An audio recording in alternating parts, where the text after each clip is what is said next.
Vijay sir கூட நீங்க பேசியிருக்கீங்களா என்று விஜய் ஆண்டனியிடம் கேட்டதற்கு அவர் ஆமா, ஒர்க்குக்காக தான் நான் விஜய் சார் கூட பேசியிருக்கேன் வேட்டைக்காரன் டைம்ல. ஆரம்ப காலத்துல எனக்கு ஒரு பெரிய ஹீரோ படம் அவர் தான் கொடுத்தாரு. ஃபர்ஸ்ட் படமே வேட்டைக்காரன். அது பெரிய பிரேக் கொடுத்தது. ஒரு ஸ்டேஜில் இருந்து என்ன அடுத்த ஸ்டேஜுக்கு கொண்டு போன படம் அது. விஜய் ஆண்டனி யாருன்னு எல்லாருக்குமே தெரிய வச்ச படம்.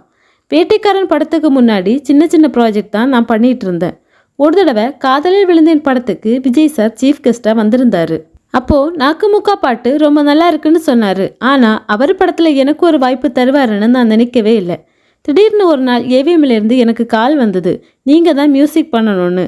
விஜய் சார் தான் நான் மியூசிக் பண்ணணும்னு சொல்லி எனக்கு வேட்டைக்காரன் பட வாய்ப்பை கொடுத்தாங்க. 1 இயருக்கு அப்புறம் வேலாயுதம் பட ஆப்பர்ச்சுனிட்டி எனக்கு கொடுத்தாங்க.